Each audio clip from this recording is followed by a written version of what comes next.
Allahumma shalli wa sallim wa barik ala nabiyyina wa ala alihi wa sahbihi. A'udzu billahi minasy syaithanir rajim. Bismillahirrahmanirrahim. Alhamdulillahi rabbil alamin arrahmanir rahim maliki yaumiddin. Iyyaka na'budu wa iyyaka nasta'in ihdinas siratal mustaqim. Shiratal ladzina an'amta 'alaihim ghairil maghdubi 'alaihim waladdallin. Amin. Ibu jamaah sekalian, malam hari ini saya membaca kitab Al-Mughaffirin. Habisnya panjang banget.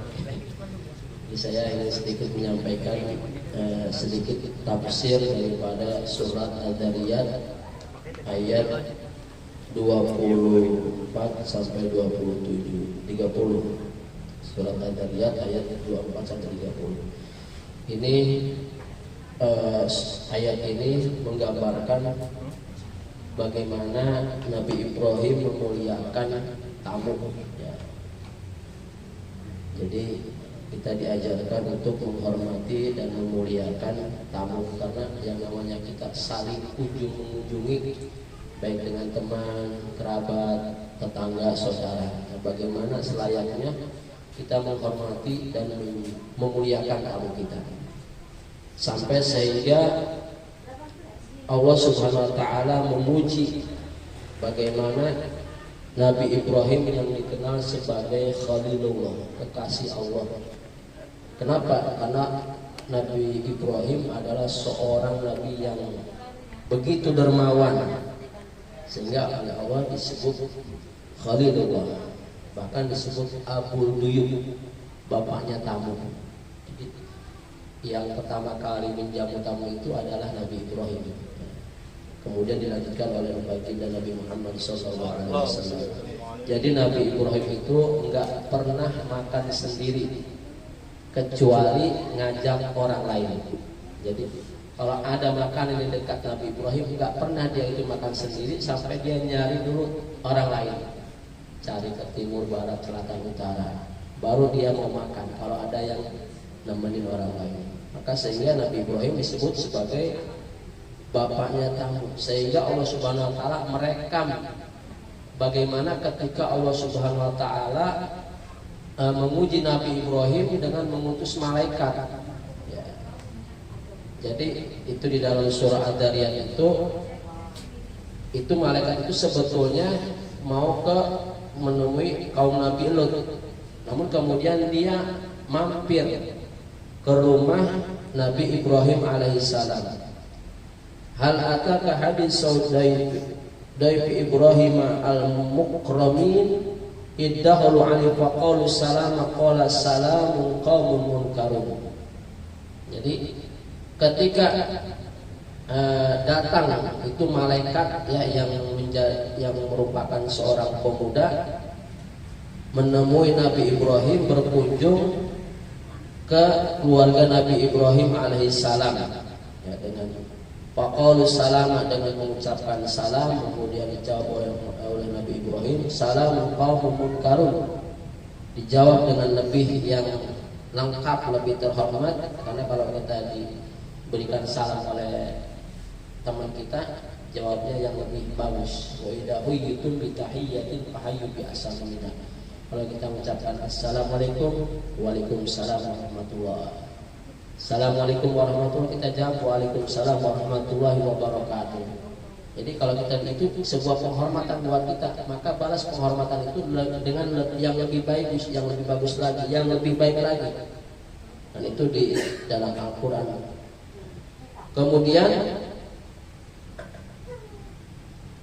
ketika datang tamu itu, kemudian Nabi Ibrahim dia kaget, nggak dikenal ya, nggak dikenal, ini tamunya bukan biasanya gitu ya. Kemudian lantas apa yang dilakukan Nabi Ibrahim? Faragha ila ahlihi. Kemudian Nabi Ibrahim ini diam-diam menemui keluarganya itu Sarah. Kemudian dipotong itu bi'tlin sami itu. Nabi Ibrahim itu nggak ada makanan lagi kecuali dia punya anak sapi, anak lembu yang gemuk, dan itu piaraan yang paling dia senangi. Kemudian dia diam-diam itu sapi anak lembu yang gemuk itu disembelih cepat-cepat ya, sampai tamunya nggak tahu kalau tuan rumahnya itu nyiapin makanan dengan cepat, ya, kita nggak tahu berapa lama itu dibikin apa namanya, dibakar gitu ya, bi'ijlin samin. Wa qarrabahu ilaihim, kemudian setelah dimasak didekatkan kepada tamu tersebut. Jadi di dalam adab kita menjamu tamu itu bukan makanan kita taruh kemudian suruh makan di sini, tapi tamu yang baik itu adalah bagaimana makanan itu didekatkan di dekat tamunya. Ya, silakan makan. Dan itu ada etikanya. Langsung siapin aja kita makanan, jangan sampai kita mau minum apa nih, minum kopi apa teh. Kita siapin dua-duanya aja, kopi sama teh. Mau makan nasi goreng apa mie goreng, jangan tanya begitu. Kita siapin dua-duanya. Nah, ini sebagaimana seperti yang dilakukan oleh Nabi Ibrahim alaihissalam. Nah, karena ini malaikat, ketika disiapkan makanan ya nggak dimakan, cuma dilihatin aja. Sampai Nabi Ibrahim kaget. Mau biasa itu kaget Nabi Ibrahim, karena emang malaikat ini. Ya sebetulnya malaikat itu memberikan kabar gembira kepada Nabi Ibrahim akan diberikan anaknya, yaitu Nabi Ishak dan Nabi Yakub. Padahal dalam ayat ini sehingga istrinya merasa nggak percaya mau diberikan anak karena kondisinya sudah tua, udah mandul. Namun karena ini perintah Allah, diberikan kabar gembira akan diberikan anaknya, yaitu Nabi Ishak. Dan kemudian dilanjutkan oleh Rasulullah SAW bagaimana selayaknya kita menjamu atau menghormati tamu kita. Dan ini merupakan salah satu tanda daripada orang keimanan seseorang. Maka di dalam hadis, man kana yu'minu billahi wal yawmil akhir falyukrim dhaifahu. Barang siapa yang beriman kepada Allah dan hari akhir, maka muliakan tamunya, maka hormati tamunya. Sehingga suatu ketika, dan ini pernah Nabi Ibrahim juga ditegur sama Allah, karena saking terkenanya Nabi Ibrahim orang dermawan, dia makan nggak pernah makan sendiri. Sehingga suatu ketika ada seorang orang beragama Majusi yang sudah lanjut usia, dia mendengar kalau Nabi Ibrahim itu adalah orang yang sangat dermawan. Sehingga Nabi Ibrahim, orang Majusi ini, namun Nabi Ibrahim ada syarat, ya ada syarat. Aku akan jamu malam ini, tapi kau syaratnya harus ganti, berpindah keyakinannya. Maka di dalam satu ayat ini ditegur Nabi Ibrahim ini sama Allah, engkau jangan melakukan itu, jangan mentang-mentang dia orang Yahudi, dia bertamu, engkau nggak dijamu. Aku ini udah 70 tahun ngasih rezeki sama dia dan nggak pernah minta supaya dia keyakinannya berubah. Nah, ditegur begini Nabi Ibrahim langsung sadar, dicarinya itu orang Majusi ini kesono kemari malam-malam itu sampai ketemu. Sampai orang Majusi ini kaget, Ibrahim kenapa sampai kau mencari aku, bukannya tadi kau melakukan apa, menawarkan syarat. Saya ditegur oleh Allah. Maka seketika orang Majusi ini dapat hidayah, dia masuk Islam. Dan kemudian juga Rasulullah SAW pernah suatu ketika kedatangan seorang muhajirin, kedatangan tamu yang dalam kondisi lapar. Kemudian Nabi Ibrahim ke rumahnya nyari makanan, ternyata kata istrinya nggak ada makanan sedikit pun kecuali air putih. Maka Nabi Muhammad nggak lantas nggak menolak tamu tersebut. Kemudian Nabi Muhammad menemui para sahabat. Wahai para sahabat, adakah di antara kalian yang mau menjamu tamunya Rasulullah SAW? Maka di antara para sahabat itu, sahabat Ansor itu, ada salah satu orang yang mengacungkan tangan, dia mau menjamu tamunya Rasulullah SAW. Dia pantalaqa ila imraatihi, kemudian dia pergi ke rumahnya menemui istrinya. Dia menanyakan, adakah makanan untuk menjamu tamunya Rasulullah SAW? Akrimi dhaifa Rasulillah sallallahu alaihi wasallam, muliakan tamunya Rasulullah sallallahu alaihi wasallam. Faqalat ma indana illa qutun lisibyan. Kata istrinya nih, sahabat Ansor ini, enggak ada makanan sedikit pun kecuali ada satu piring itu buat makan anak kita nih ntar malam kalau kelaparan. Namun kata suaminya, udah siapin, hayy itu amak wa nawi misibyanaki, tidurkanlah anakmu, ya cepetin tidurnya.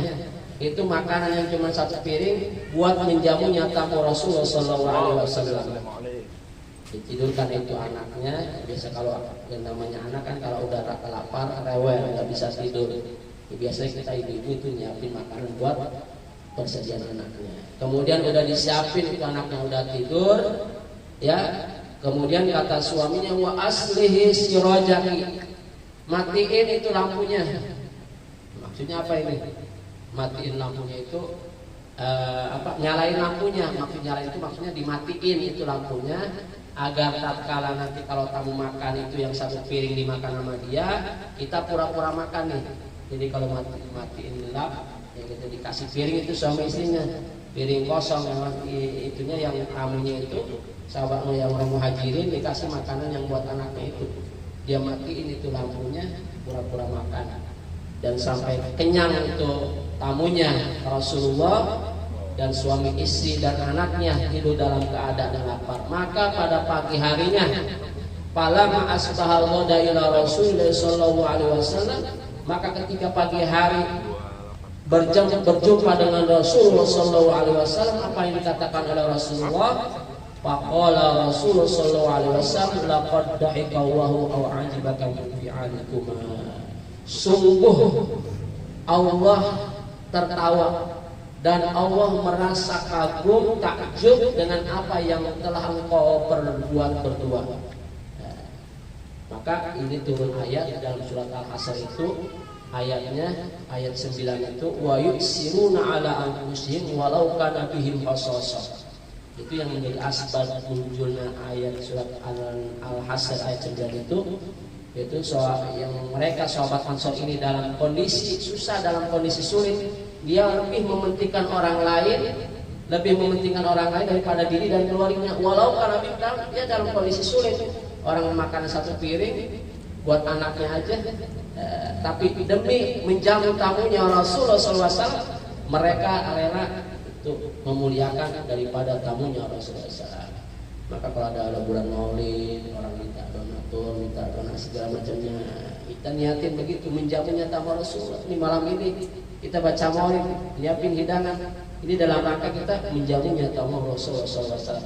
Karena sesungguhnya tamu yang datang ke rumah itu di dalam hadis Nabi dikatakan al-dhaif ya'ti birizqihi. Jadi tamu yang datang ke rumah itu membawa rizki, membawa berkah, wa yartahimu bidunubil qaum, dan pergi mengambil dosa-dosa kita, wa yumahisu anhum dzunubahum, dan Allah akan membersihkan dosa-dosa kita. Dan mudah-mudahan dan ini di dalam Taqiyya Ulumuddin itu ada 5 hal yang keburu-buru itu tidak baik.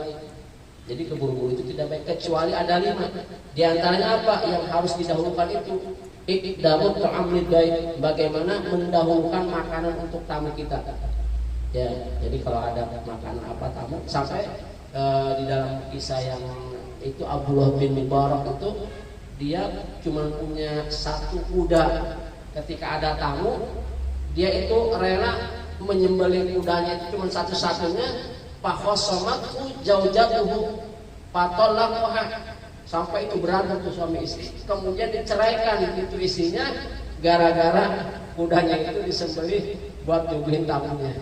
Sampai segitunya ini Abdullah bin Mubarak. Tapi begitu esok harinya dia didatangin seseorang yang membawa anak perawannya untuk dinikahkan dengan Abdullah bin Mubarak. Ya, dan bukan itu saja, sampai dikasih 10 kuda. Ya, sampai setelah itu Abdullah bin Mubarak bermimpi, dabah tawahidah, engkau menyembelih 1 kuda, aku ganti 10 kuda. Wa talaq ta'juzan badaltuka bikran, aku tolak engkau tolak istrimu, talak istrimu yang udah tua, engkau ganti dengan perempuan yang masih perawan. Allahu a'lam. Mudah-mudahan sedikit ini kita buat bagaimana selayaknya kita menghormati dan memuliakan tamu kita. Al-Fatihah.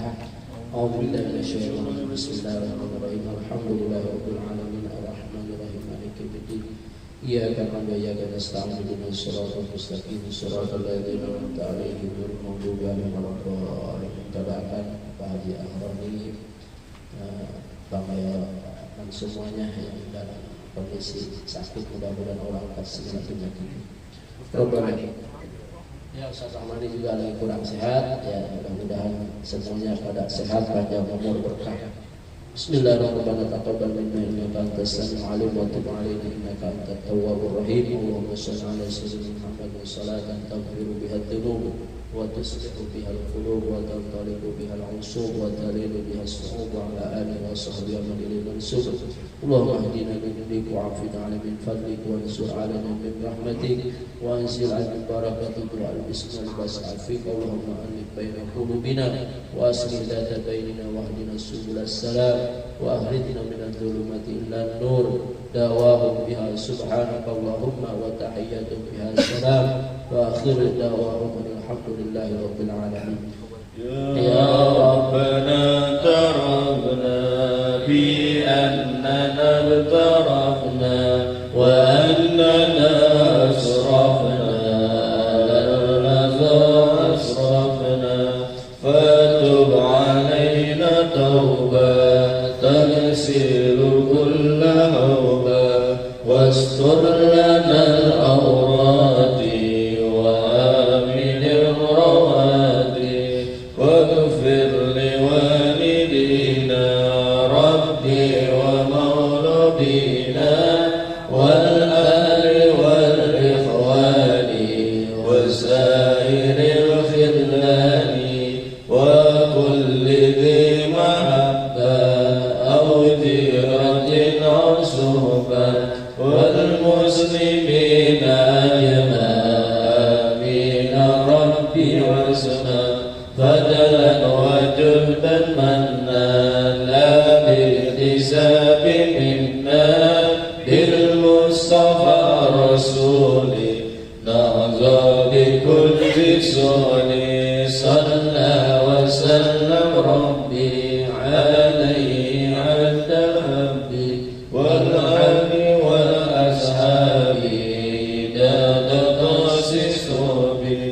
والحمد لله